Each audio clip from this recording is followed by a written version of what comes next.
Last week we considered the mysterious chemistries of sensory perception, and now we must try to examine the nature of the self that thinks.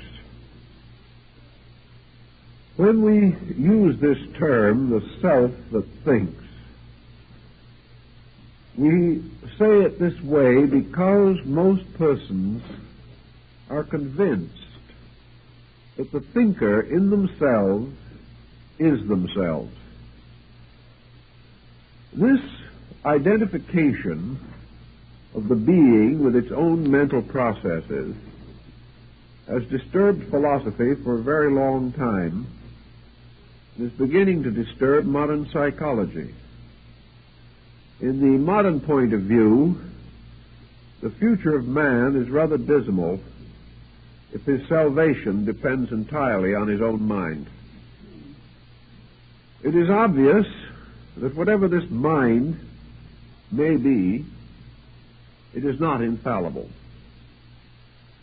that it is not capable of, with certainty and inevitable correctness, approaching any situation. The mind is not an independent solver of problems. From it comes no infallible revelation about things to be done or changes to be made in human conduct. Rather, the mind seems to be a rather doddering factor, one minute strong for right, and the next strong for weakness. In some way, society as we know it, this vast, confused hodgepodge of individuals, nations, races, cultural systems, religions, political theories, is the projection together of mind. Therefore, if we want to understand the mind, we may as well look not only within us, but around us. For it is the reason for the infinite disagreement.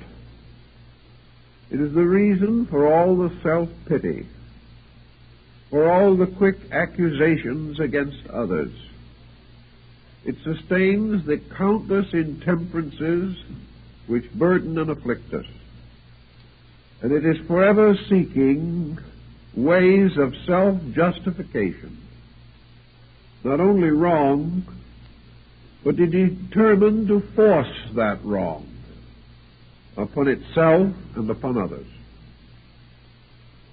Therefore, while the mind certainly reposes somewhere within the interiorness of ourselves and is not part of our visible constitution, it is forever influencing the visible part of us.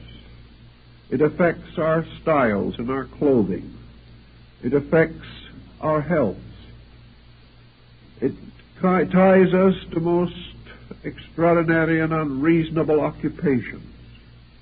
It burdens us with pride, tears us down with grief, and continues to operate more or less with or without our consent.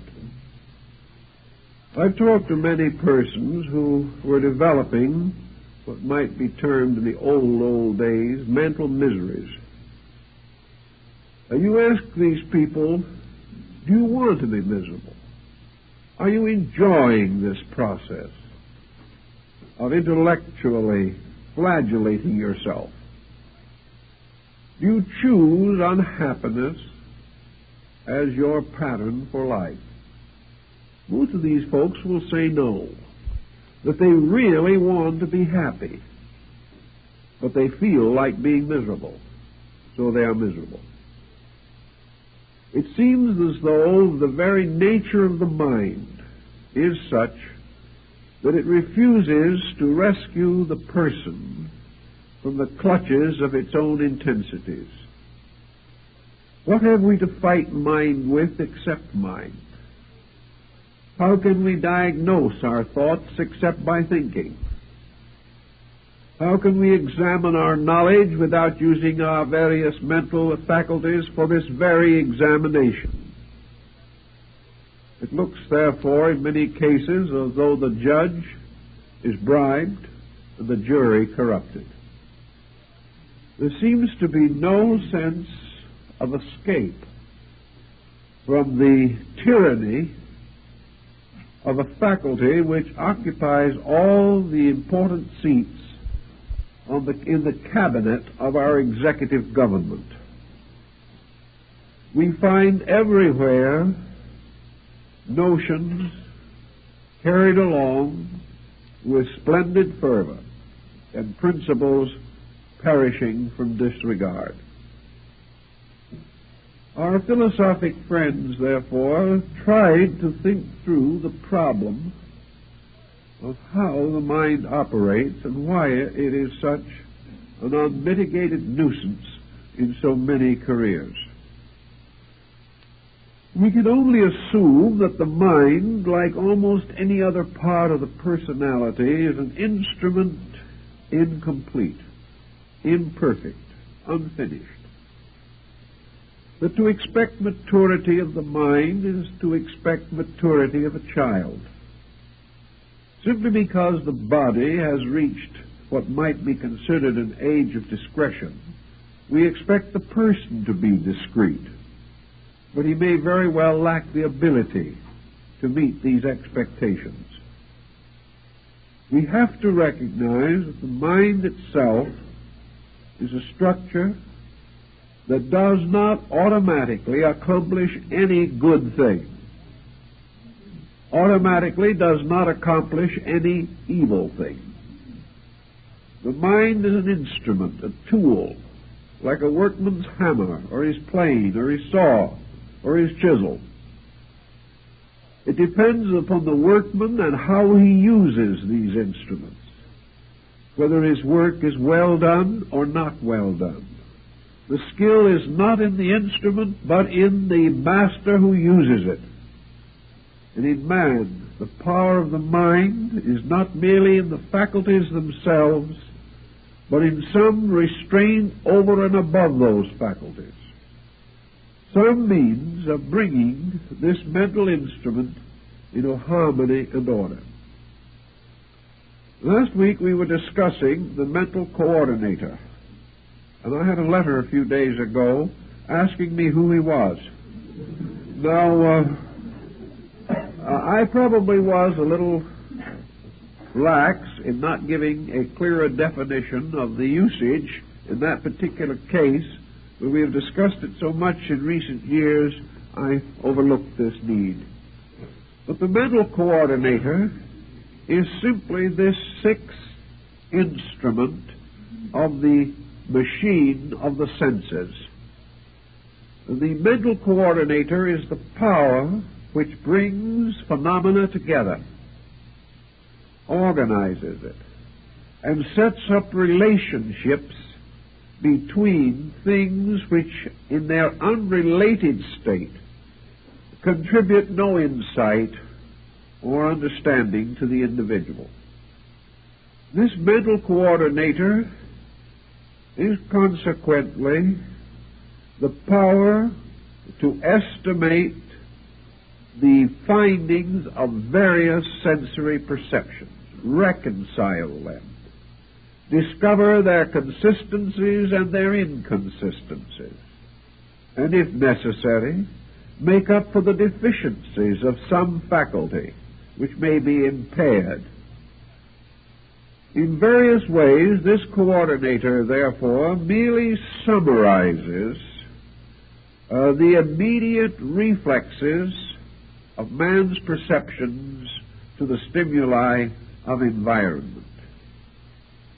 The coordinator, however, seemingly exercises this additional power. It gradually takes on the appearance of being a thinker. Now, this might not be so dangerous if we understood the true meaning of the word thinker. But we like to assume that this is some kind of a superior mental genius, a person with a vast reputation for erudition is referred to as a thinker. This should imply that he is sober, deep in his consideration of things, adequate in his experience to weigh, estimate, and measure the validity of report. It is also assumed that the thinker is moved by some deep principles within himself to think nobly, and to gradually recover from the phenomena of nature some concept of the universal plan to which this phenomena bears witness. The thinker, therefore, is a person who can answer the question, what does the universe mean to me? At least even reach out toward the opposing concept. What do I mean to the universe? Actually, however, we are not quite sure in practice just what this thinking process accomplishes. For example, what do we think? What is the process by which we stimulate ideas in the mind? Experiments have indicated that this coordinator, this thinker within ourselves, largely thinks in terms of words. In the German, the mental coordinator is a German, speaking the German language. Perhaps High German or Low German, or one of the dialects, according to the district from which it comes. This same mental coordinator may be Spanish, if the body is Spanish. It will think in the Spanish language. And one of the tests that comes to one who is studying a foreign language is when, after considerable effort and time, and perhaps a great deal of patience, the student of language suddenly discovers that he is able to think in the terms of the new language he is seeking to understand. The moment he can think in that language, he possesses it. The moment he can think in it, he can bring the various necessary words of conversation into the forepart of his consciousness at will. But until he thinks in the language, he hesitates, he falters, and he has none of that assurance or insight into the psychological values that accompany the different languages of the world. So when we think of God, what do we really think about? Do we have any clear insight as to the nature of divine being? Or are we thinking G-O-D? When we think in terms of a tree, and we ask ourselves what is a tree, almost certainly this coordinator produces a series of words, synonyms or neo-synonyms, numerous or scant according to our own possession of vocabulary. When we ask a person, what color is this tree? He says green. Now, this is simply because green is available to him. He knows no more about the tree than he did before. So what we call thinking very largely is a transmission of certain common observations by means of a common language. We have no assurance at all that the thinking process instinctively seeks any real solution to anything.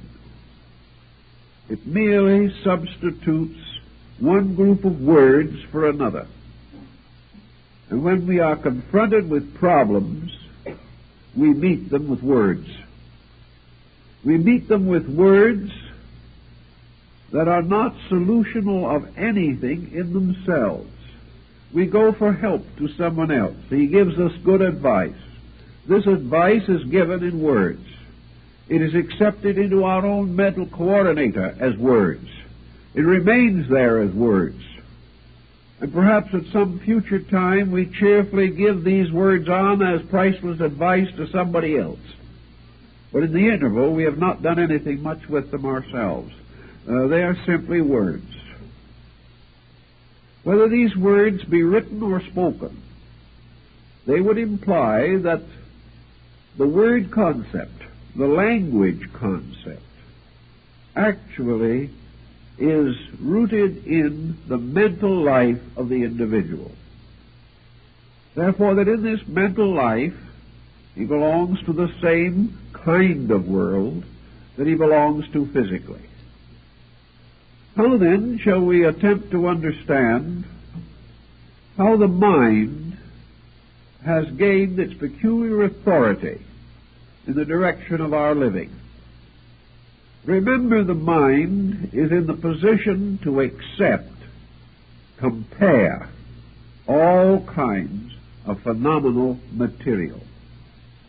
The mind also has a further ability within itself, arising from its own very nature, and that is that it can project its own conclusions in strict harmony with traditional experience or observation, but not beyond.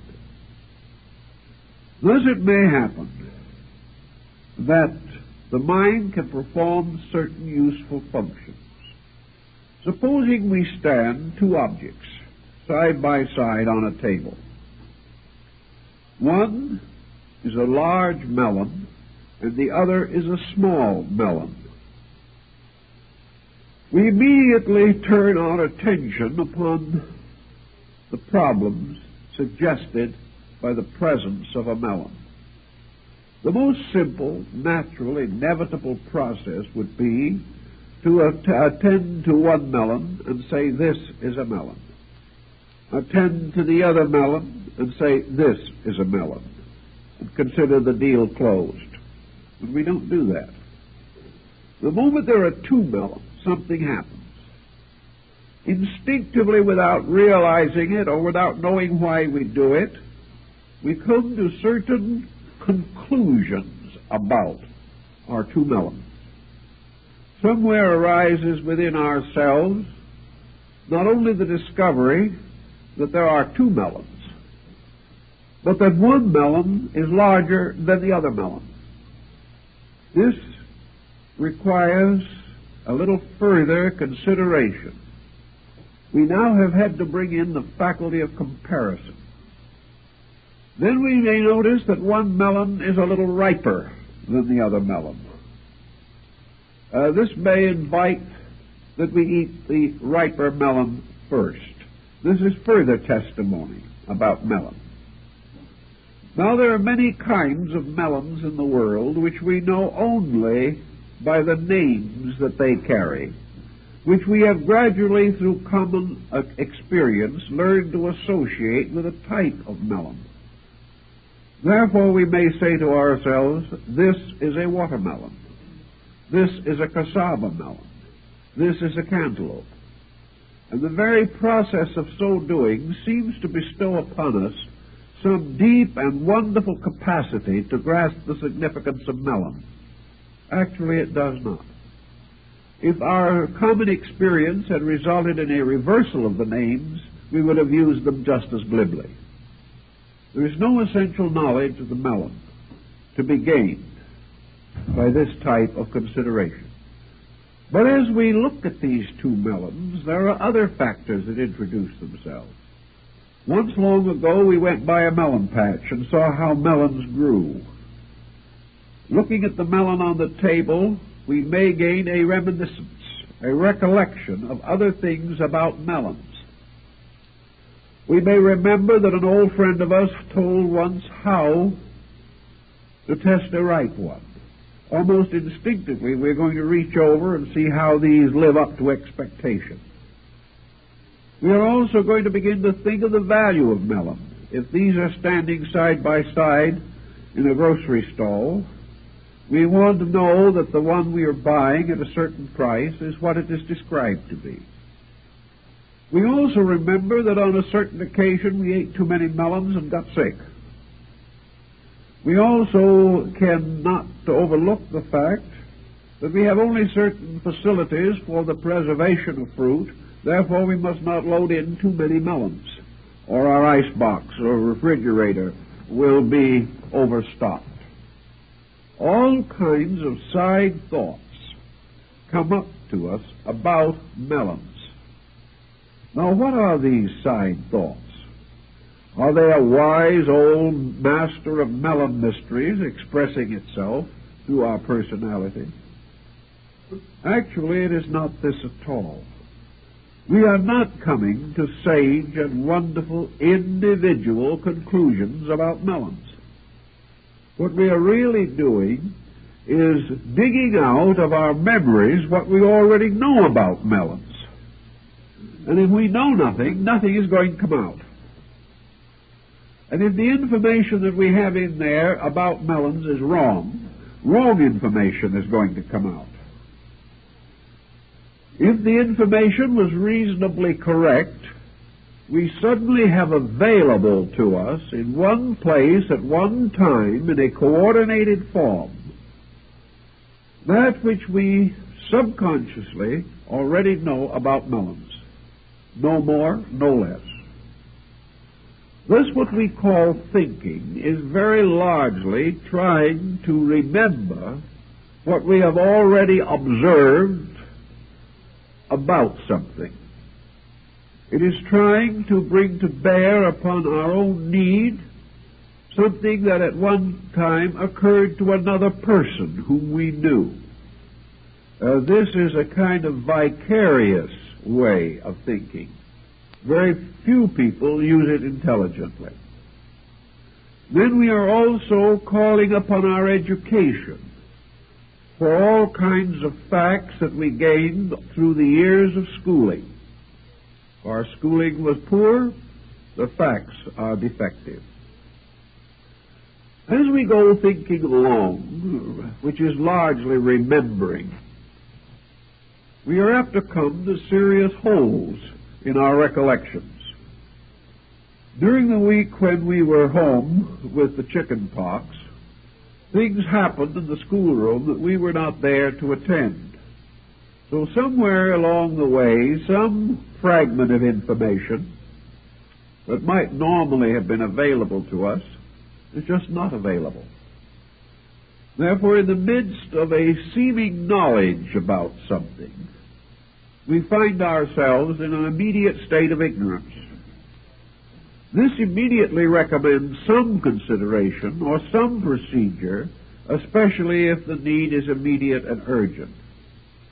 Therefore, we have encyclopedias, we have dictionaries, we have neighbors, we have all kinds of resources, and if all else goes bad, we can write a long letter to the Secretary of Agriculture, who is always rejoicing at such correspondence, which comes in by the ton.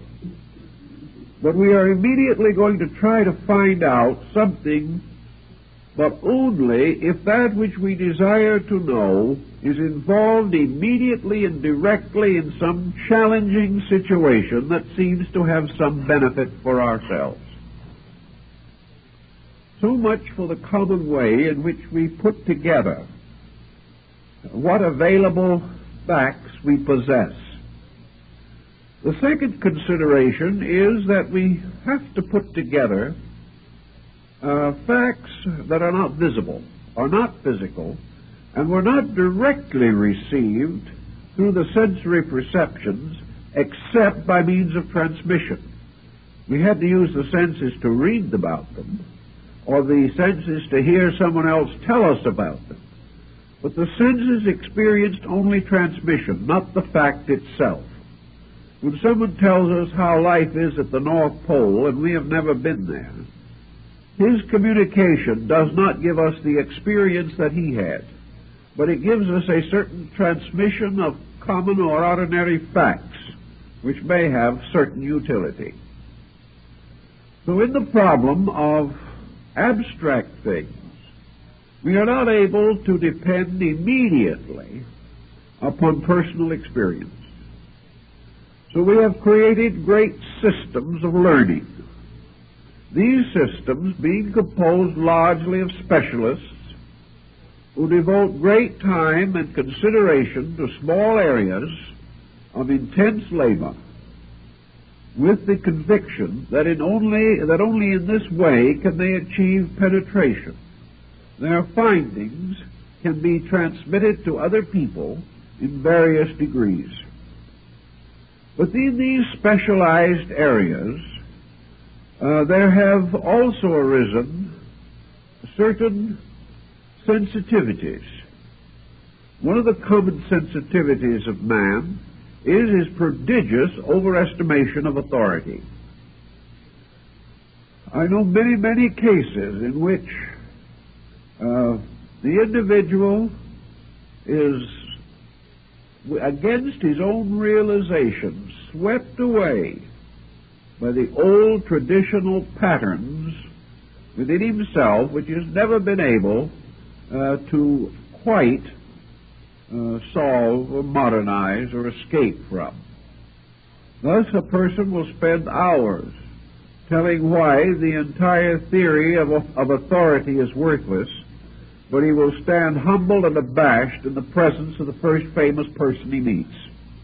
Whether the famous person knows anything or not isn't even important.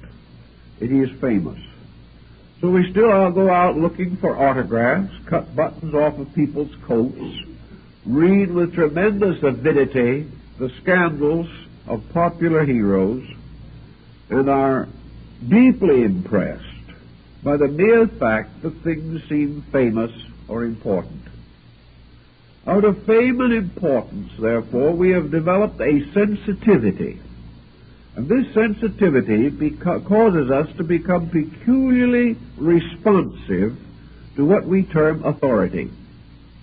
Now, responsiveness in this case is merely the activity of a point of attention. If we are not convinced that the person whom we are intending to investigate is important, we have little interest in it. If we do not think his ideas are good, we do not want to bother with them. But if for one reason or another we regard him as exceptional, then we focus attention upon him, becoming more aware of him, more aware of whatever communication that he may make. And the communications of the famous are therefore etched more deeply into our subconscious memory than the communications of those for whom we have little particular respect or interest. Even the communications of those we hate are more deeply traced than those about whom we are indifferent. It follows from this that gradually we have turned over a very large part of the so-called thinking process to formularize solutions to problems. We allow our educators to determine what we need to know. We allow them to tell us when they think we are educated. They do this by conferring upon us a mortarboard and a diploma. We then are convinced, not by anything we know, but by what they have told us, that we are ready to go out and seek fame and fortune. We have been given such instruction as our way of life seem to feel should be impressed upon the subconscious substances of memory. Thus we have our education behind us. And we have it there forever, as long as we live, to be drawn upon for various attitudes, for various beliefs. If our education was highly specialized, there are some areas in which perhaps we are particularly skilled. But this is compensated for by the fact there are other areas in which we know practically nothing. Today, what we know is largely determined by what our race, our world, our culture believes to be knowable or believes to be worth knowing. If general opinion is that a subject cannot be known, we spend little time or attention with it. If we do not believe that it is worth knowing, we are also inclined to give it scant consideration. In this way, a small group, leaders, powerful personalities in various areas become the shepherds of our destinies. They determine what we shall think and how we shall think, not by an immediate despotism of their wills, but by the type of nutrition they feed the mind during the formative years. All the time also that this information is being fed into us in various ways, we are also subject to another series of pressures which might be termed the response of the senses to the observed phenomena of life. We hear from educators, particularly those who have some of the old-fashioned Scottish metaphysical point of view, that the honorable man is going to succeed. But our eyes, ears, noses, and throats seem to reveal to us that the dishonest man succeeds quite admirably, and if anything, simply exploits the honest man more audaciously. So what we observe does not always agree with what we are taught. We are assured that our religion is a source of great spiritual consolation, so we receive a certain amount of it. We are not sure, however, in practice or in the testimonies of the senses, that religious people are living what they claim to believe.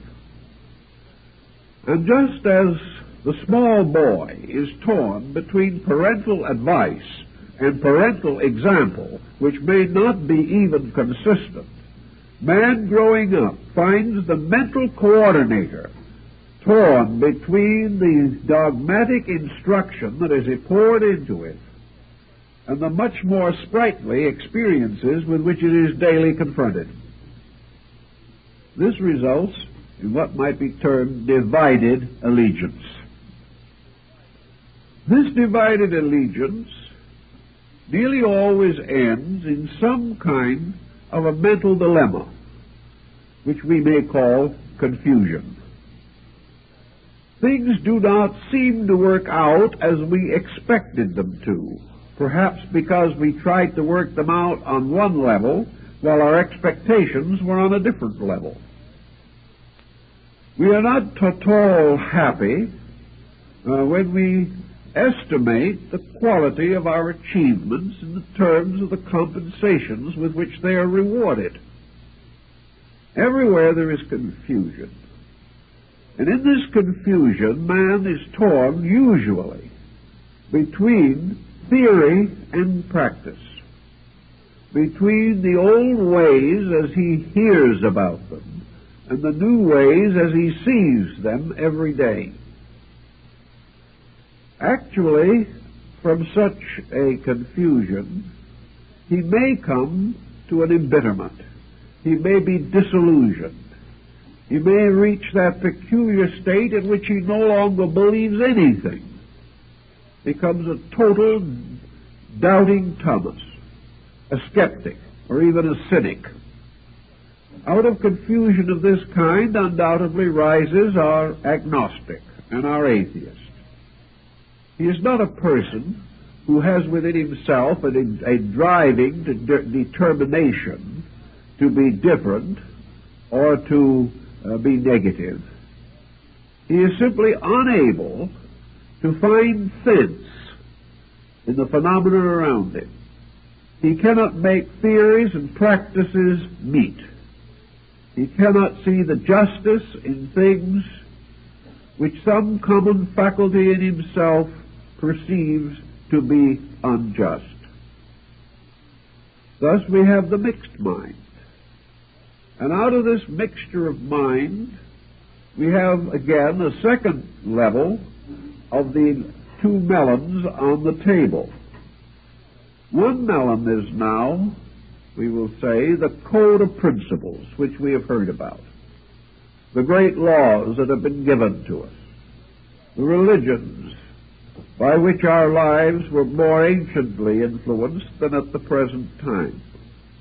Here is a wonderful structure of principles, ideals, beliefs, commendments, and commandments. This is one melon. The other melon is the life we know, the people we meet on the street, the boys and girls we went to school with, the young hot rod driver, the spoiled child, the hysterical mother, the alcoholic father, and the forever challenging circumstances of discontent and discord in personal relationships. Which of these is true? How are we going to compare one with the other? So we ultimately reach a state in which the mind itself has to choose between the acceptance of things traditionally true and the recognizing of things which are true by experience. Under such conditions, the mind, by its own very nature, having no qualitative instrument within itself, usually chooses that which is most obvious. The mind accepts experience first, for what happens to us is more real than what can happen to anyone else. What we have seen and heard is more important than what someone else tells us. Therefore, first-hand information has priority. This is one of the reasons why civilizations decline when the conducts of their people decline, and that no matter how great a minority of creative people there may be, civilization cannot survive the disintegration of the moral values of average persons. For these average persons are the perpetual examples, indoctrinating each other and often infecting each other with their common negations and delinquencies. Therefore, we now have the mind as merely something that takes hold upon obvious things, puts them through a kind of an IBM machine, sorts them out. This mind can be extremely accurate, sometimes distressingly so, but it never has any insight about anything. It comes out with the answer that is based upon all the information that has previously been fed into the machine.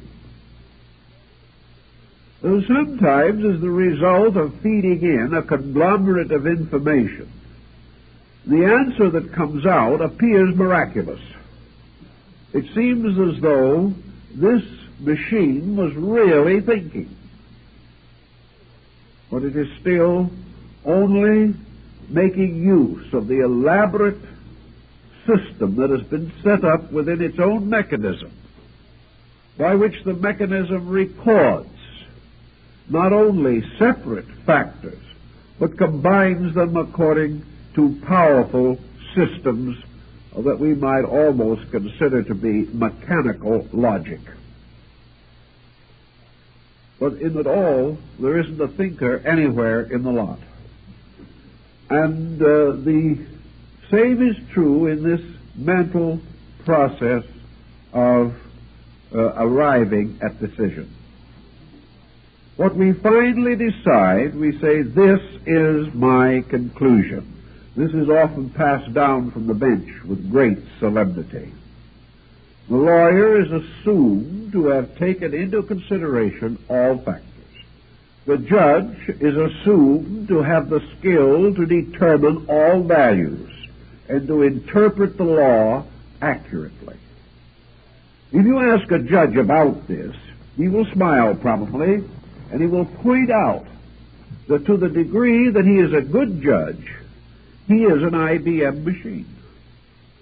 The moment the judge says to himself, that poor old man down there, I'm so sorry for him, I just can hardly stand it, justice is apt to go out the window. It is, in law, a detriment to some, but a defense to many, that justice is blindfolded. Because it is not possible in any other way for something that is based entirely upon the concept of fact can function. It has to be that way. So the mental coordinator is out looking for facts. And it has very little understanding of something that might be bigger than facts. And this thing that could be bigger than fact is truth. For truth is more than putting all these elements into a machine. The truth about a thing must penetrate into the innermost nature of that thing. Truth must explain causes. Truth must examine motives. Truth must approach each person as a person and not as an equation. Truth must try to discover the hidden moral forces operating behind facts. And if we are able to discover truth, we are in the presence of something much greater than fact. But the means of the discovery of truth are very strange, curious, and abstract. Now, truth is one of the most comforting, delightful words that we have. We use it just as though it meant something. We confuse it constantly with fact, and we also confuse fact with truth. When we say to a friend of ours, the truth of this matter is, we are really saying, this is the way I think it is. No more. Perhaps one or two further investigations have been made.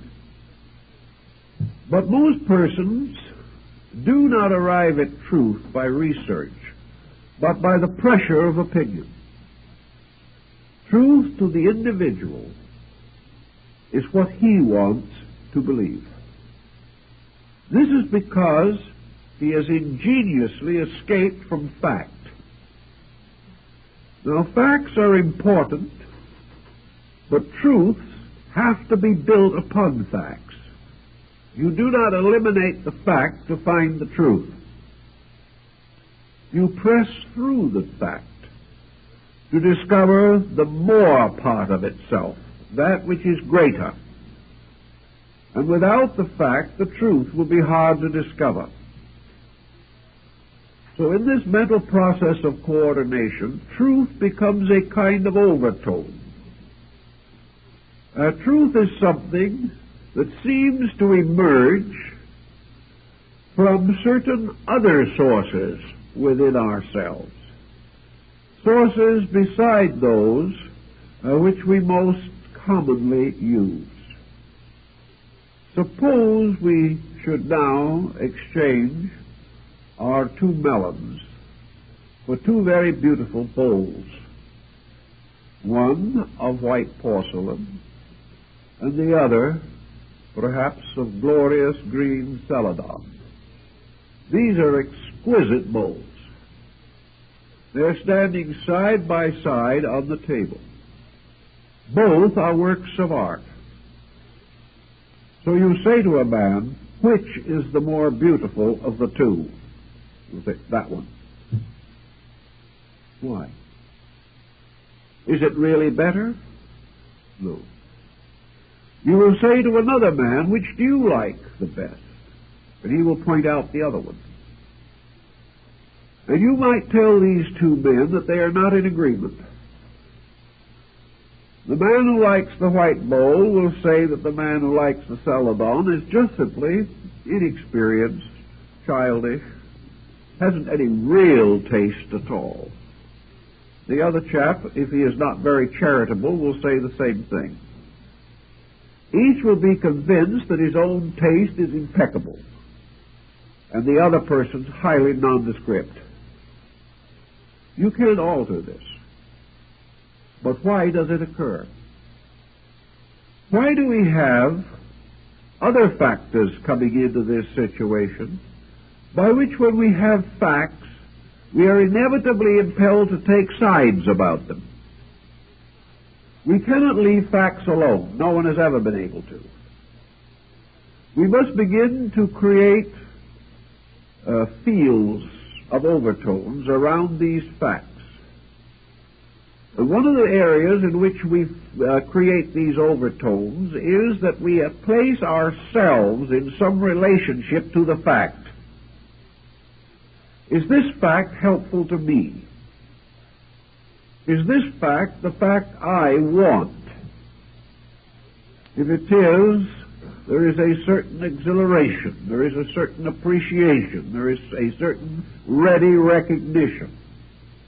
But if this fact comes up with an answer that is totally contrary to my own wishes and desires, I will probably have an engineer in to go over the machine. The machine must be wrong. The individual himself couldn't be wrong. And even if the machine is proved to be in good running order, the individual who does not like the fact that he learns will find one way or another to separate himself from the acceptance of it. Thus we learn that in the course of existence, in the course of living, in the course of building up the various conditions that we know, we have a number of recollections or reminiscences or association mechanisms which have a tendency to interfere with the clear statement of conclusion. We find that with every decision that we make, every situation that arises, that we remember things that were pleasant and unpleasant, fortunate or unfortunate. And these things add their evidence in the weighing of the so-called objective fact. To the simple processes of this IBM procedure, therefore, we add certain experiences at large, experiences that float around and will arise under many conditions and in very strange patterns, experiences which cause us to reject or cause us to question or cause us to exploit the so-called facts, not just to recognize them and go on with them. If man was an unconditioned creature, he could live by unconditioned facts and would be the most dull instrument the nation ever produced, because there is something very dead and sterile about facts. It is difficult to get up and work into a state of enthusiasm on the fact that rains fall or that the tides ebb and flow. These things perhaps can be made into something of significance by the poet, but in the daily experience of living, facts by themselves are not meaningful. Facts are only challenges by which we must come to some extended opinion or conclusion within ourselves. Facts mean what they mean to us. And because we do not have any clear center by which meaning is assured, we go on our grand old way of endless speculation, endless opinion, and continuous conflict with others about the validity of ideas. There is no answer to this in the world as we know it today. There are points in this procedure that have interest to us in our daily living, in the problems that we must all encounter. I think the most important basic lesson is that the study of the mind reveals to us that we simply cannot afford to be pig-headed. We cannot afford to assume that we are always right. We cannot afford to assume that our own thoughts are always important. And we have no right to assume that we really like the things we say we like, or really do not like the things we say we do not like. All of these conclusions arise from a set of factors that are not dependable.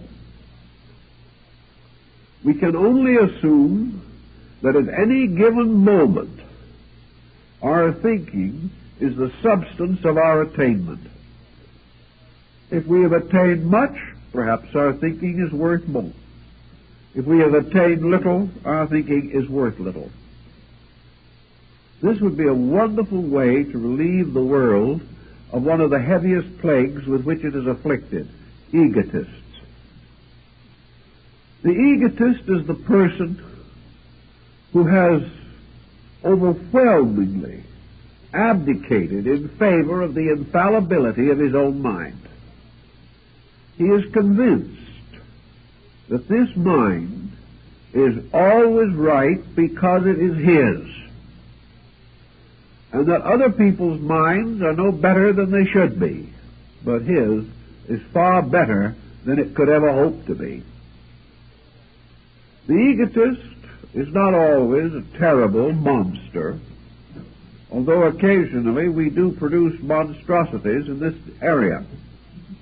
The average egotist is simply a comparatively ignorant person who doesn't know it, who in one way or another has built defenses against realities, has tried desperately to achieve some form of status, who is desperately desirous of being heard, of being appreciated, of being respected, of being admired, without very many basic qualifications. Thus he must advance himself. He must be his own press agent. He must try to impress other people. And he usually finally impresses them with his own ignorance. But perhaps they do not wait to tell him, and he goes happily on his way. But egotism in every department of life is dangerous to clear thinking and to the solution of any of the essential problems of living. There is one wonderful thing we can all do, and that is relax and suspect that there are things that we should know that we do not know, and that we are not going to pass final judgment on anything or anyone until we know more than we know now. This is tremendously helpful in arbitrating what might otherwise be violent head-on collisions. And the worst part of it is there are so many martyrs to these collisions who have died because they thought they were right and they were never right in the first place. We find this true in many different theories of life. We find it true in politics. We find it true in the arts and sciences, where tremendous patterns of opinion have gradually taken over, and individuals are convinced, each in his own case, that his group, his side, his faction is completely right. The other person is completely wrong. This is never more evident than at election time, when people who know none of the candidates become violently upset over the vices and virtues of people they've never met, and about whom they know nothing except what appears in a highly prejudiced press. The mental coordinator is best served by the individual gradually supplying it with additional information, knowing that we must depend upon judgment for most of the decisions of life. It becomes important that this judgment shall be as sound, as adequate, as enlightened as possible. Into the mind, which is going to be this coordinator, therefore, we must also cause to flow interesting and valuable information bearing upon problems where thinking is necessary and proper. We must educate the coordinator. This only means that we must provide it with more material upon which to arrive at conclusion. Perhaps our problem calls for a larger IBM circuit than we have. We had the $25,000 machine, but suddenly it looks as though we needed the $190,000 machine. We find that the smaller machine will not do some of the things that the larger machine will do. On the same ground, small minds cannot accomplish what large minds can accomplish. The only answer to this is enlarge the mind. Get more information into the coordinator so that it is able to bring better testimony. Now, the coordinator is able to react to a number of different levels of information. The idealist contributes something to the coordinator. The coordinator's reactions are a little more subtle, a little more gentle, a little more kindly, and a little more penetrating if the individual has been feeding insight into the machine. This doesn't mean the machine has insight, but it means that a new equation is introduced into the large problem. The person who suddenly has strong religious conviction also feeds into the mental coordinator certain moral and spiritual convictions. If these are deeply and truly held, then all judgments by the coordinator must include these equations. They must be part of this pattern. So a man who has had 9 experiences in life, and these are fed into the coordinator, is not quite as able as the man who has had 100 experiences in life. The individual who has lived superficially on the surface of existence from the cradle to the grave can only feed into the coordinator from the level of his own superficial experience.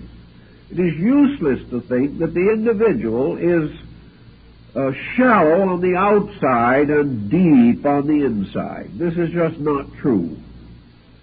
He will never be any shallower on the inside than we observe.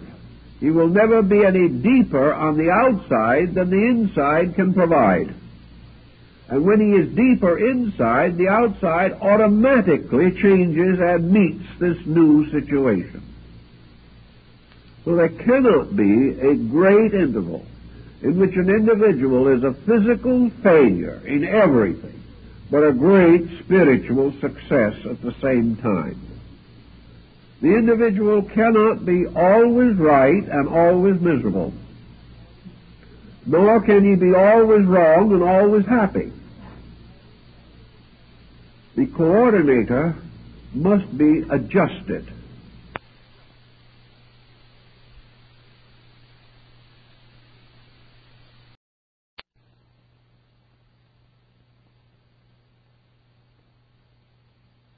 It is then necessary to use the mind primarily to reveal its own shortcomings to itself. by this revelation of shortcoming which the mind grudgingly brings in. It never does so enthusiastically.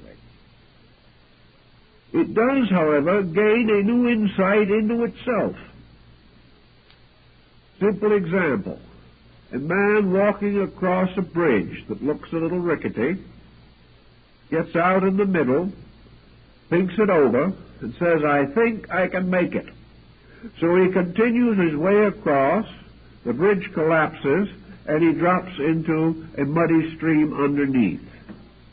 As he gets out of the water, he rather sadly reflects to himself, "I guess I was wrong." Now, in this simple circumstance, the mind has rebuked itself. Nothing new has been added. The individual thought the bridge was strong enough. By experience, he found out that the bridge was not strong enough. Therefore, he knew his thought was wrong. In this tangled procedure of existence, we make such useful discoveries every few minutes. And in the course of time, we come gradually to more and more negative conclusions about the mind. The more we trust our weight upon it, the more we discover ourselves in trouble. Now, why should this be if the mind is factual? The reason why it is true is that while the mind itself is factual according to its own knowledge, the person using the mind is living in an outer universe, a material existence, most of the facts of which are not available to the mind. We do not as yet have the answers to hardly any of the basic physical questions of existence. We have some kind of explanation, but almost every year science overthrows one of its own conclusions. Science is a kind of mental process, using the same coordinating instrument. And science is supposedly able to teach itself because it is theoretically willing to admit its own mistakes. It remains close to its facts, and when these are proven wrong, it drops them. Man, however, in the same position, when proven wrong, clings to his error and dies with it. The coordinator is therefore able to discover its own inadequacy. It tries to apply the common knowledge and finds this inadequate. It tries to apply personal experience, but finds that an experience is never actually identically repeated. Therefore, there is always something in the new situation that the old experience did not quite take care of. Then we have to race on to some kind of judgment about it. And in this problem of adapting old experience to new problems, the possibility of error again intrudes. We cannot, with absolute certainty, say that the mind of man is capable of making him happy here and now in this world. If it is not able to do this, then man must either accept misery or must find some way to remedy the situation within his own mind. Nearly all of the ancients agreed that ignorance was the common cause of all disaster. And ignorance is simply a mental coordinating machine with no cards being fed in. And as a result of that, the wheels are going around desperately and nothing comes out. The reason nothing comes out is that nothing went in. There's another type of thing also in which if enough cards are fed in that are themselves inaccurate or incorrect, that which comes out will compound the felony. So ignorance is always the individual not knowing anything or not knowing the right thing, or desperately conceiving that he knows something that is not true. Any such informations as this, or misinformations, fed in, will certainly come out with a wrong answer. Man's mind, therefore, of itself, is continually revealing its own inadequacy. This inadequacy is viewed by consequences. The man who found the bridge broke under him, heard the noise of the breaking, which was contributed to the brain by the ears, and the sudden feeling of being wet, which was contributed by the sense of feeling. He also had his mouth full of water, which contributed to the sense of taste. He saw himself falling, so that his eyes and sight were affected, and in all probability he also had the smell of stale water from the mill pool underneath. All of this evidence was taken back by the sensory perceptions to the coordinator.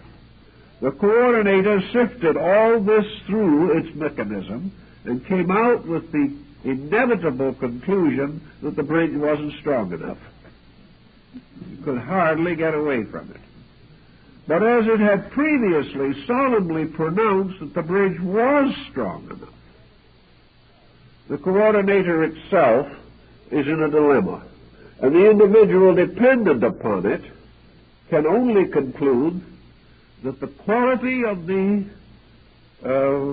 conclusion reached by the mental coordinator in man is dependent upon the quality of the information which it receives, and not too much can be expected of it at any given time or under any given group of circumstances. Buddha went to work on this problem in connection with his idea of the aggregates, the various experiences which, pouring into man, provide the units from which judgment is compounded. Actually, all experience has to come in not only through the sensory perceptions, but through certain other channels of acceptances.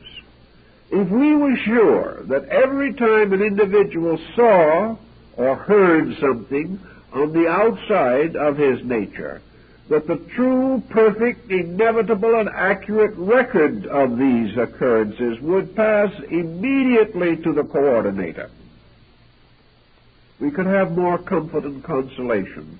But this is not the case.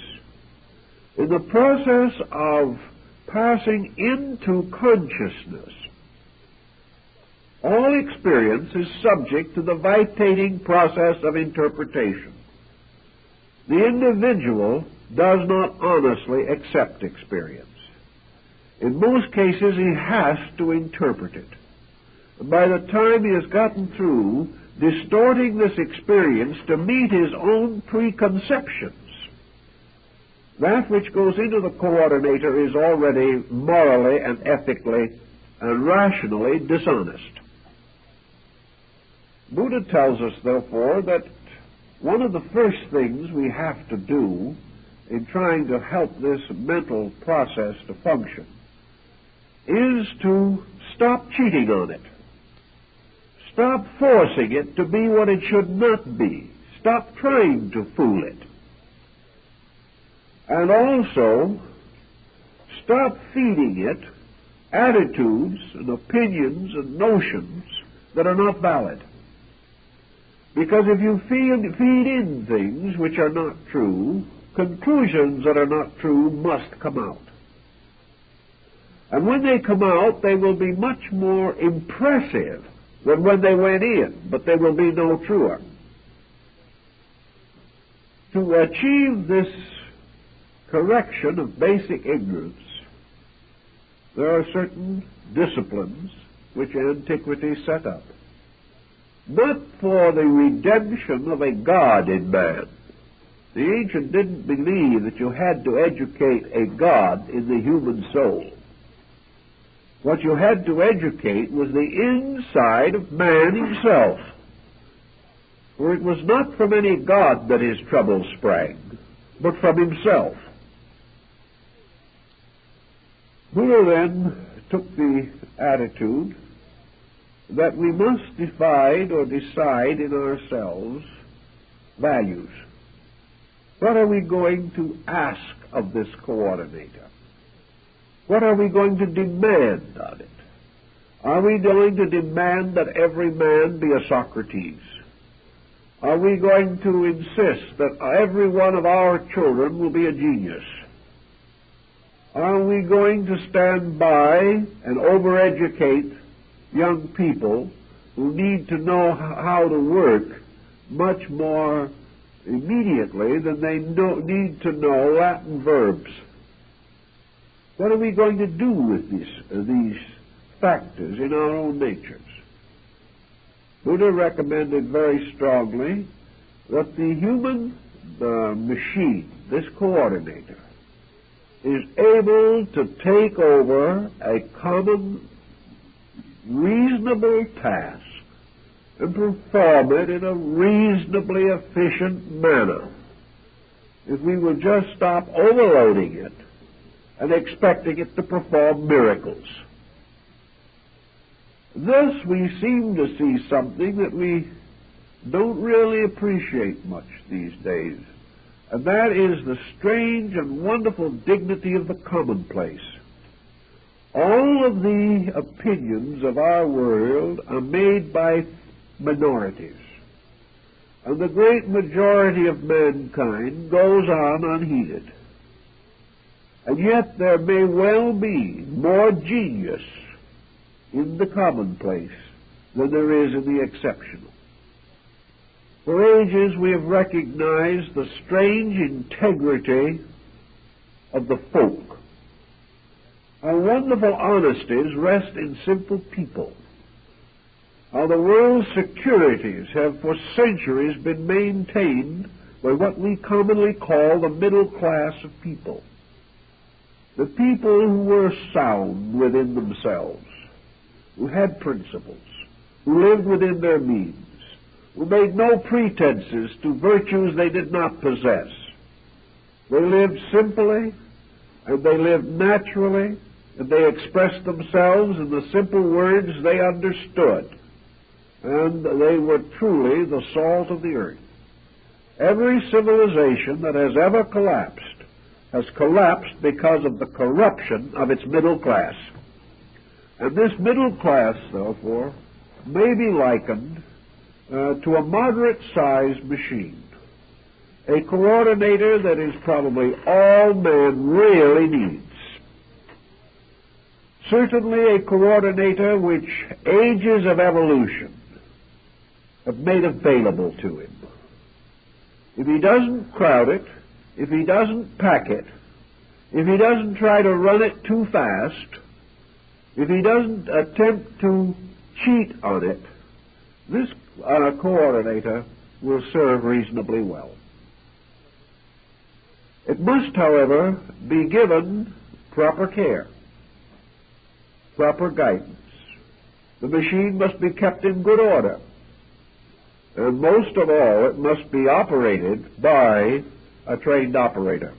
If you don't have that tossed into the situation, your repair bills are going to greatly exceed your original investment. So we have the operator that has to run this machine. Now, in this particular case, the operator himself seems to be almost part of the machine. But the operator is a level of intelligence originating from the machine, but strangely separated from it by a certain overall experience which the machine itself cannot completely convey. So the operator is the testimony of the machine, plus insight, plus understanding, plus intuition, plus imagination, from which most of the others came, plus the power to sense in some way that the information provided by the machine is not intended to be thrown away afterwards. This marvelous machine is not intended merely to amaze us. It is intended to provide us with information that we intend to use. And it is only when we begin to bring all these factors together that the information begins to operate as it should. So Buddha, taking this problem of the mental coordinator, began by pointing out that we have to get the rust out of it, perhaps replace a few badly worn or damaged parts, make sure that it is adequately greased, make sure that it is adjusted properly, and having done these things which are necessary to every machine, then proceed to use it wisely. To achieve this, of the bringing of the machine into order, man must estimate, weigh, and measure the ignorance factor, not only in himself, but in the whole world in which he lives.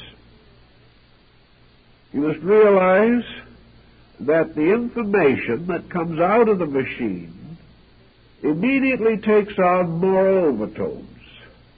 We use this information in some way.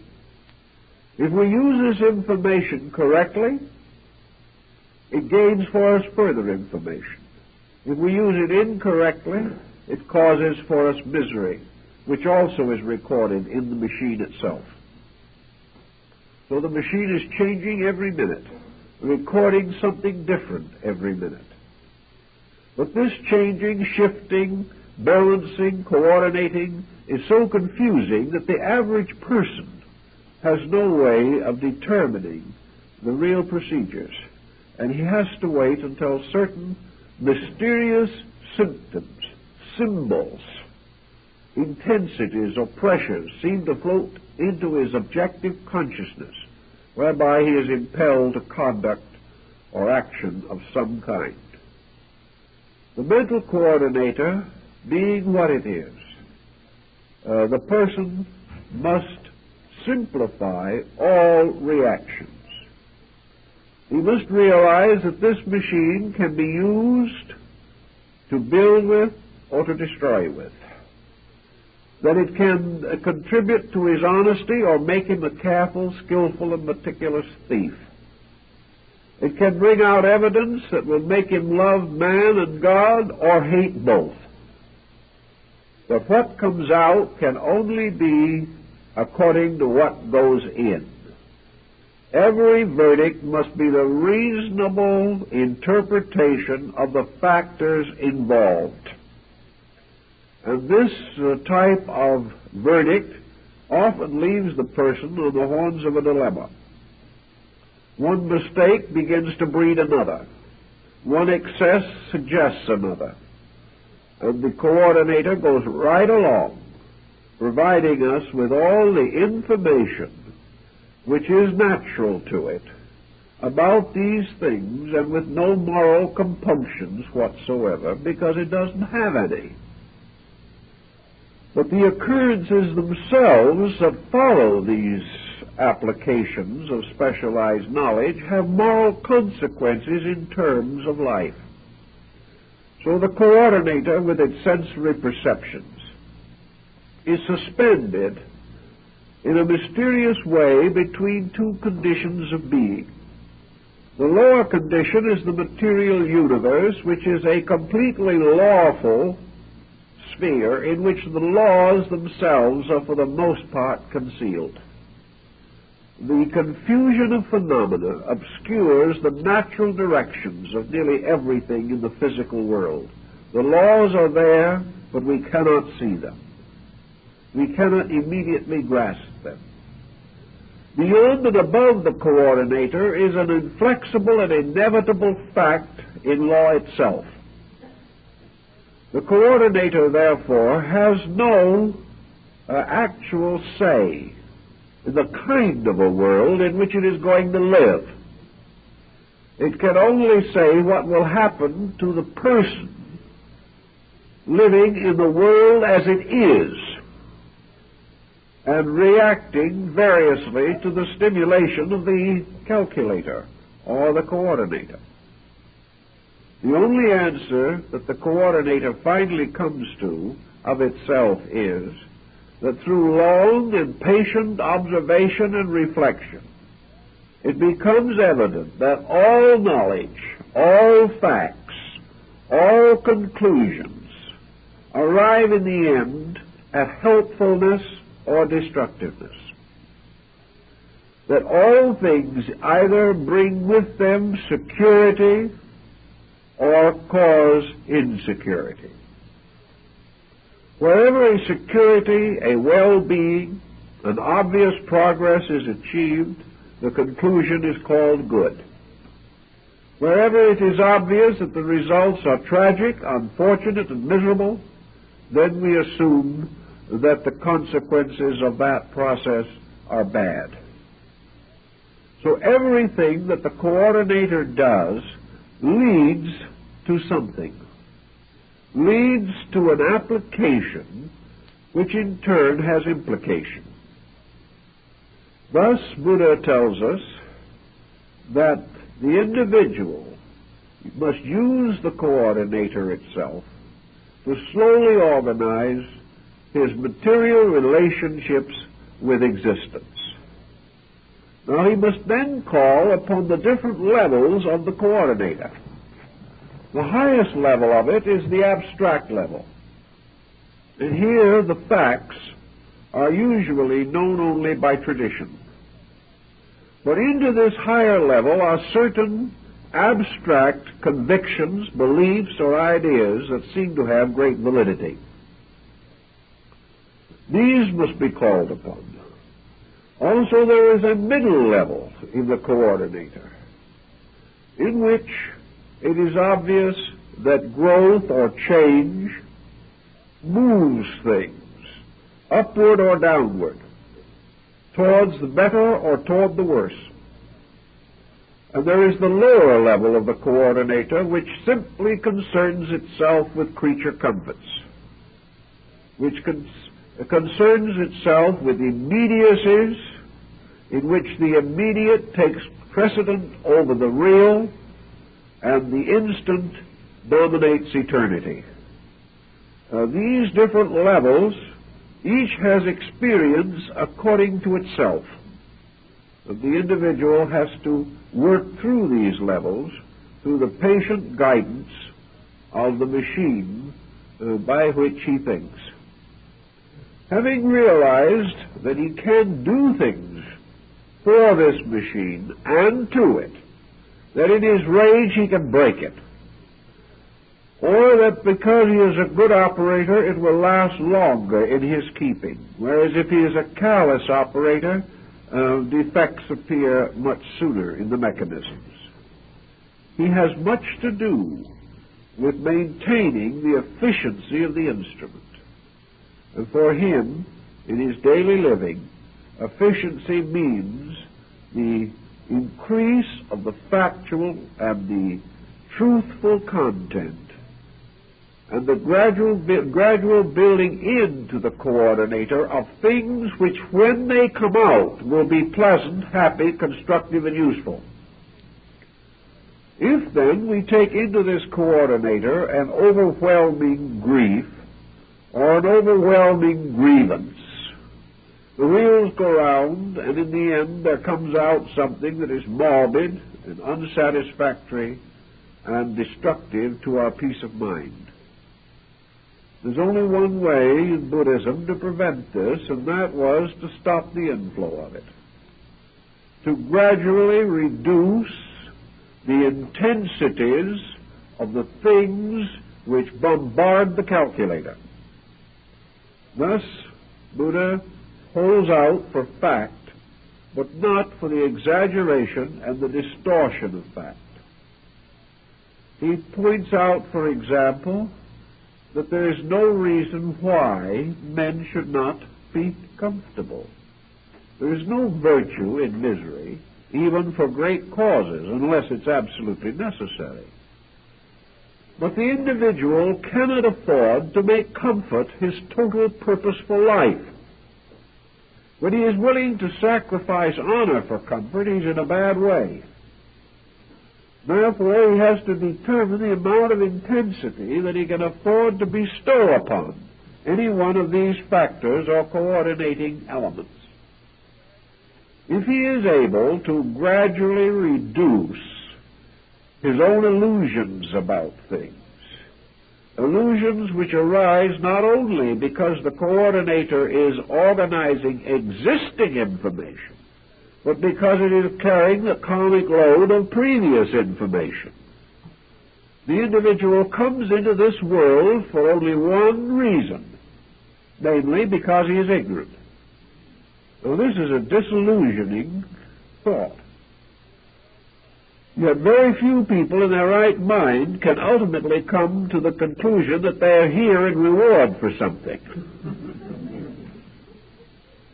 There seems to be only one excuse for being here, and that is that there's something the matter with us.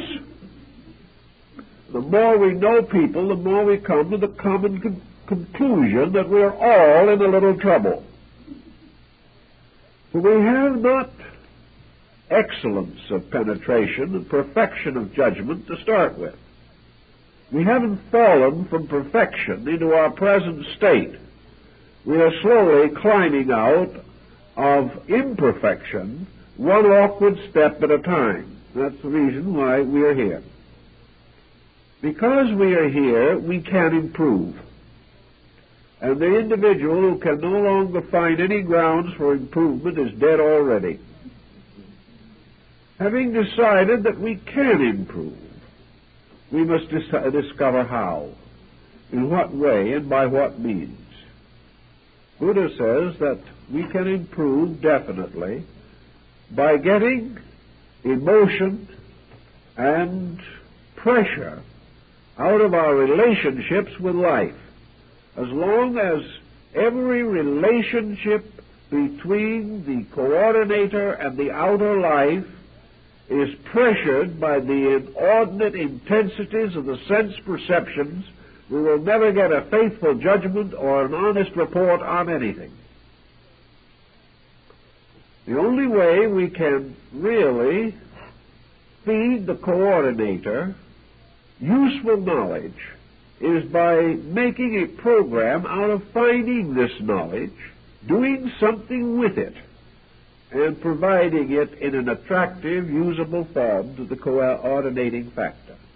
If we wish to study botany, we can, in 8 or 10 years of specialized study, feed into this coordinator enough specialized botanical knowledge so that we can make this field our profession, can gain some reputation in it, and can, upon demand or upon our own interest, identify countless forms of plant life, understand at least the outer forms of their processes, and gradually we'll gain some insight of other things from our great familiarity with plant life.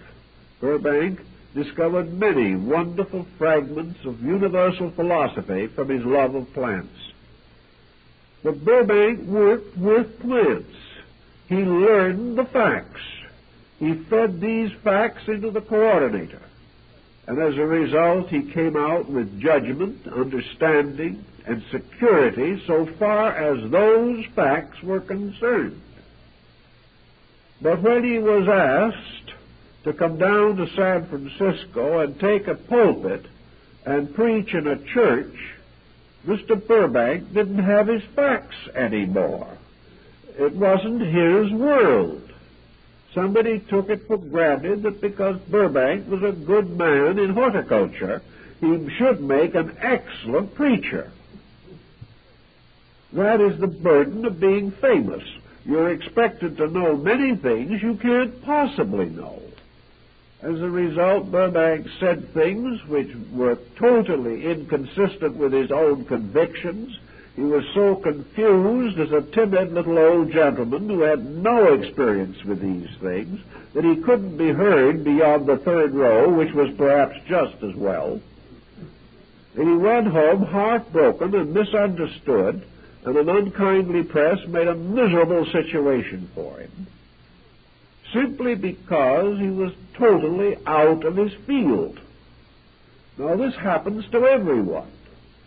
We are all totally out of our fields if we go beyond that which is the common knowledge which we have attained.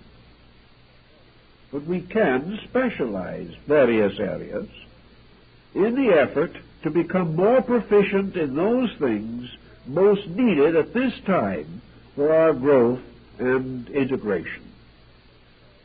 If we are willing to spend 12 to 14 years learning engineering or astronomy or biology, we should certainly realize that we must spend similar effort and similar time in the process of actually creating an adequate mental coordinator.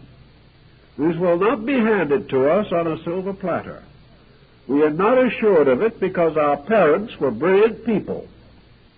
We are not in any way safe as far as our mental equipment is concerned until experience itself proves that we have a large measure of common sense.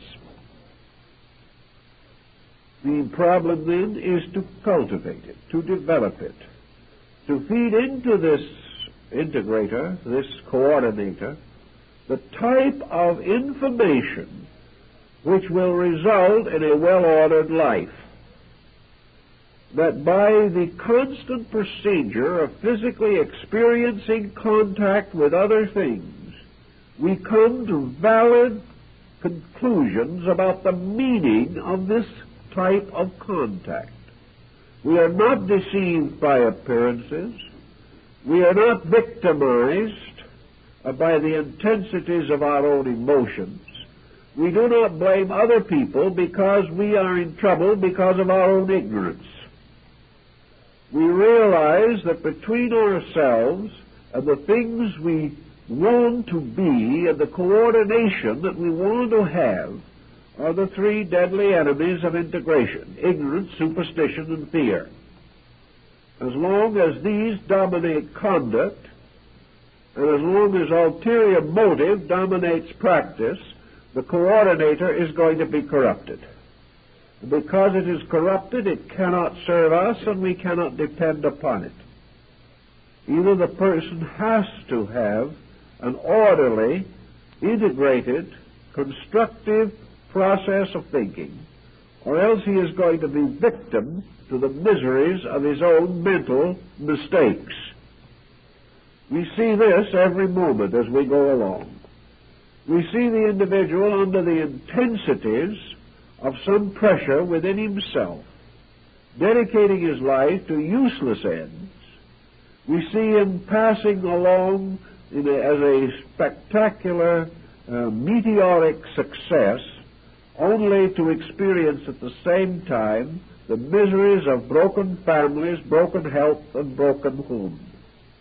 These various processes in which the coordinator gives false judgment all lead to trouble. Buddha pointed out that the greatest false judgment that the coordinator can possibly feed out to us, coming in turn from the greatest misinterpretation of phenomena that we can feed into the coordinator, is that the material world is a tremendously important, utterly vital sphere, and that success here is everything, and failure here is the most desperate dilemma that we can face. Buddha was convinced that this attitude, which is too widespread, was simply, basically false. And in order to prove it was false, he fed a number of facts into his own coordinator and came out with some rather interesting conclusions. We can say clearly that they are conditioned conclusions. He believed that a certain thing was going to come out, and it did. On the other hand, other people who didn't believe have also put the same facts through their coordinator and have come out with his answer. So that in probability, he had at least the wisdom or the insight to hold attitudes which were very close to the facts, which is one of the most happy things that can happen to a person. Buddha pointed out that if this tremendous intensity with which we lock ourselves into material existence was valid, then we would not and could not be created as we are.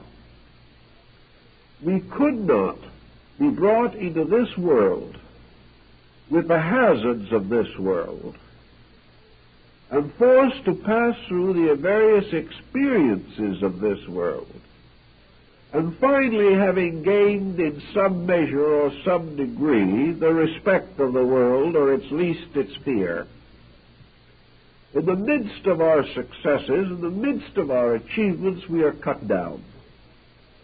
Actually, as Buddha pointed out, the whole pageantry of this world is summed up in a simple statement. Man is born, man suffers, and man dies. You can add some garnish here and there. You can wrap it in tinfoil. You can tie ribbons around it, but these are the facts. And they're the facts that most people desperately, relentlessly reject. They reject them by ignoring them. They reject them by living in complete nonconformity with them. They continue every strategy that they have as though they were going to be able to go on with it forever. And as I've mentioned once before, I know a case where a man foreclosed his mortgage on his deathbed. He could get a few more dollars that way. And strange as it may seem, this man had no heirs. He just realized that he could sit up once more and make another dollar, and then drop back into oblivion. Why? What is the purpose? What has gotten into man? By means of which he has allowed the coordinator to be so completely hypnotized by the various projects which men have set up among themselves that he has lost all sight of the impermanence of everything, that he has lost all sight of the fact that he is here today and gone tomorrow, and with the freeways as they are, tomorrow may be sooner than he thinks. With a philosophy of life that can only mean anything if he lives forever, he also cheerfully kills himself and others, trying to save a few seconds in rapid transit. 40,000 persons are killed every year in automobile accidents alone, most of which are preventable. But nobody cares. Here we have a world in which we do not know where we came from, most people. We do not know why we are here, and we haven't the slightest idea of where we are going, if anywhere. And yet we build in this little oasis a completely nonsensical system of existence, a system that makes sense to no one, but is sanctified by the veneration of ages. Buddha said this acceptance of this system, this belief that it has to be right because it had always been that way, the fact that we have to be in style because otherwise we are ridiculous, causes us to overlook the fact that the style itself is ridiculous, and that by following it we can only look worse than we did before. Everything is according to a pattern based upon the approval of other foolish people for the foolish things that we do. On one occasion in the forum, Socrates was discoursing when the audience broke into violent applause. He turned quickly to one of his disciples and said, "What foolish thing have I said? They are all applauding me," taking it for granted that they would only applaud error. Actually, we have to face a very interesting fact, that we can make the mistakes that everyone makes. We can share in the foolishness of whole generations.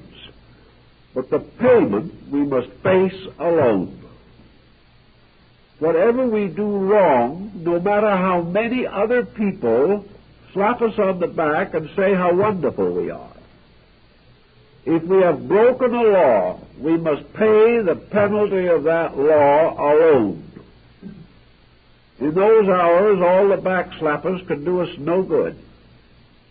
And if we have neglected facts and truths and are stricken down with some helpless or hopeless ailment, the fact that other people applauded what we previously did is of no importance whatsoever. We have to keep the rules if we want to escape from the solitary suffering that follows all broken law. Buddha then suggested we get these things down to size, where we can see them, where we can work with them, where we can do something about them in the daily existence of our own needs, and the daily experience of our own problems. The mental coordinator should be fed the simplest possible arrangement of factors. Nothing should be fed into it that we do not want to have come out of it. And no matter whether we will or not, anything and everything will be fed into it that is sustained by the intensity of our own emotional or mental energy. Whether we are conscious or not, every hate and every love will be fed into that machine. Whether we know it or not, everything we think is wonderful will be fed in as something wonderful. Everything we think is terrible will be fed in as something terrible. And because the wonderful and the terrible arises not from fact but from opinion, we are not sure to what degree these various elements deserve the pressure which has been bestowed upon them, and this pressure which in turn must later powerfully influence future conduct. So keep the pressures low. Meet all things in life as quietly as possible, because this coordinator also speeds up when we demand things from it. And when we demand hasty conclusions from the coordinator, the processes are not accurate. Keep the pressures quiet. Lower the need for mental solution by keeping out of the problems that cause the need for mental solution. Now, some will say this sounds like a very dull life, that the individual is really having a wonderful time because he is rolling around in an ocean of his own intensities. But he's not. He's seasick and always has been in this kind of transportation. What he really means is that there is no demand upon him. He can do as he pleases. He doesn't have to use his willpower, and he is not contemplating what will happen 5 years later as a result. Take it as it is. Let the future take care of itself, but the future is catching up to him every minute. The coordinator is best equipped and best solved when we keep the pressures low. Now, it doesn't mean that we can't have interesting things. Psychology is discovering today, for instance, that pressure is not at all a synonym of real depth of feeling. Very often the deepest and most wonderful experiences of our lives are very quiet, very simple experiences. We get much more excited over trivia than we do over real issues. We can be angry with 100 trivial occurrences and resent 1,000,000 different small, nagging incidents. But when the average person of reasonable maturity is confronted with a really great problem, one of the great moments of life, he is usually quiet. He usually meets this with a great depth of determination that is not emotional, that is not pressure-ridden, but has a strange, devout decision in it. Very often in old times, in these great moments of life, man had recourse to prayer. He asked divine guidance. Prayer is disappearing from most modern homes, unfortunately. And in its place, we have greater intensity. Most neurotics have forgotten how to pray. They have no longer the ability to simplify, to place anything in the hands of God or any superior power. They have to carry the full load of their own miseries themselves, and they're inadequate because they've never built anything in the coordinator to solve misery. They've only fed it with misery from the beginning.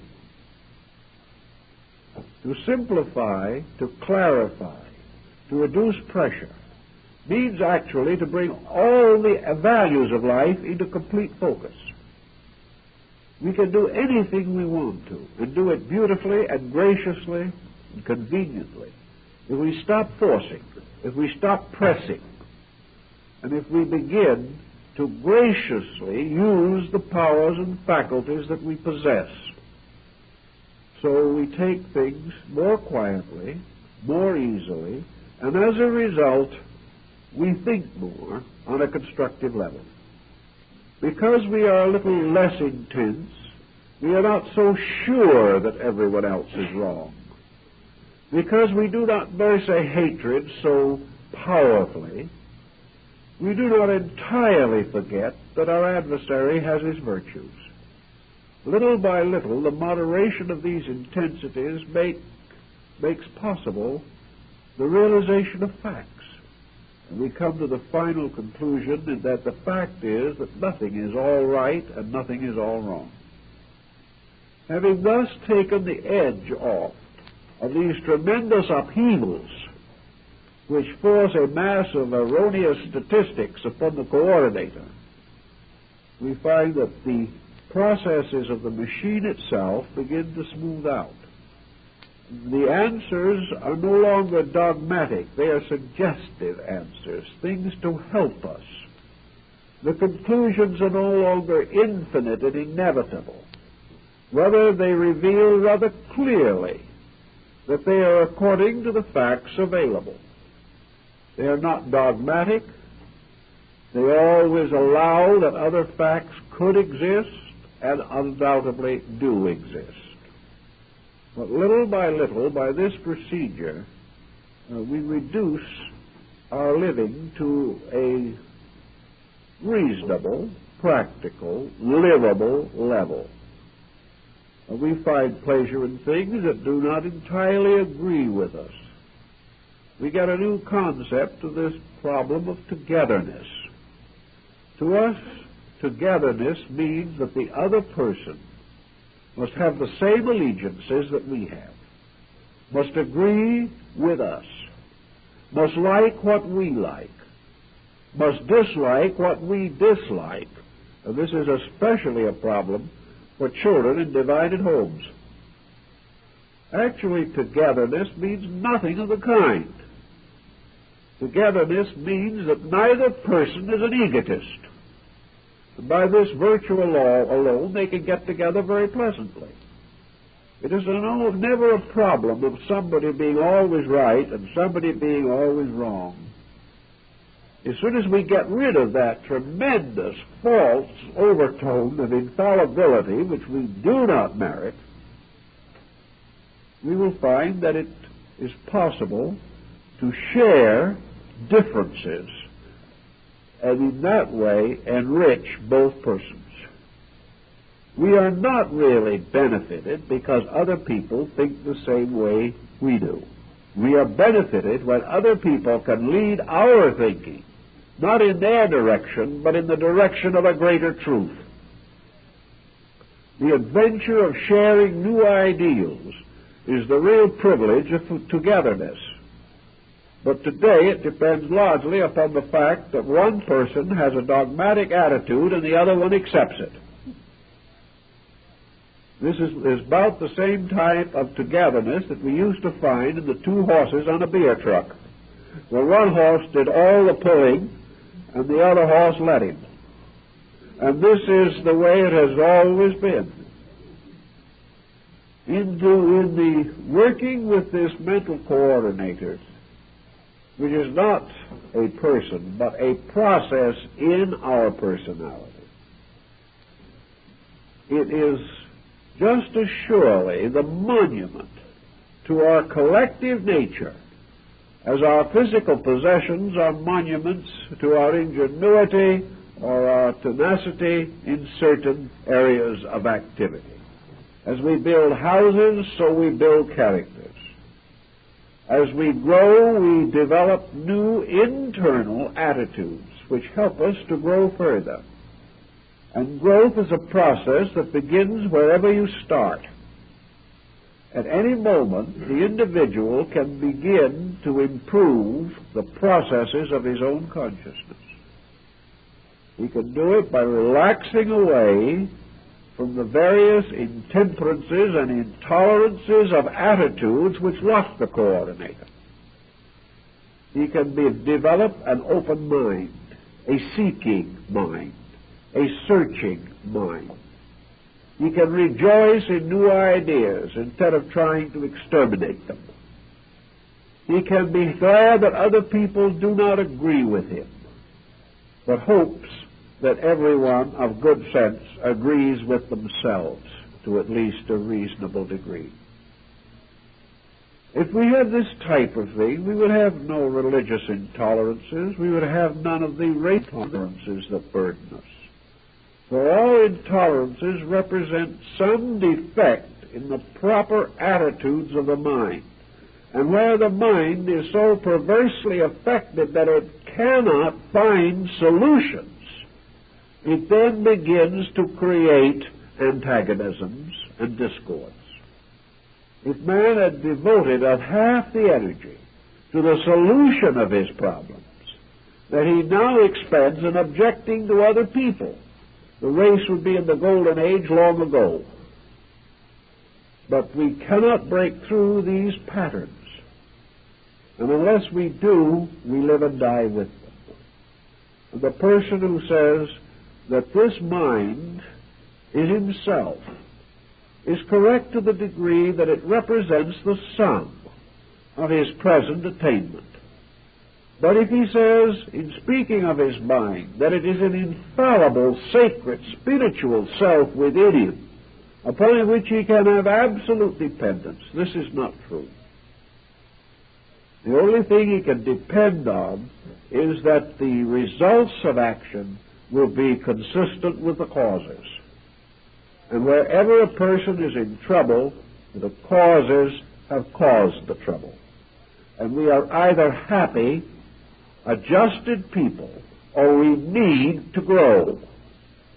And the only way we can grow is by recognizing this need and accepting it as more important than the continual perpetuation of thoughtlessness. The moment we find that our lives are not happy, we know that our facts are not straight. And by taking this seriously to heart and going to work with it, we begin to clear up things. And when things begin to clear up, we feel better. Our friends feel better. Our neighbors feel better. And little by little, a betterness of this kind extends out into society. Society is changed not by mass motions, but by the improvement of the internal coordination of the individual. When enough people are right, the world is right.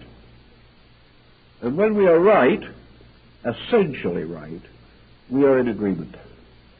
Therefore, the fact that the world is in agreement on very little indicates that the world is not right about very much. And because we are inconsistent in our own dedication, we are not very sure. So we have to look with a suspicious eye at that machine and begin to wonder whether we can afford the extravagance of letting it go along without leadership, without guidance, without purpose, and without capitalizing on its product. We therefore seriously feel that each individual should think through with the coordinator itself the consequences of this expensive and luxurious piece of equipment and make sure that in practical terms it is paying for itself. If it isn't, it's up to him to see that it does. Well, we'll now go home and examine our coordinators. Thank you very kindly. We'll see you next week.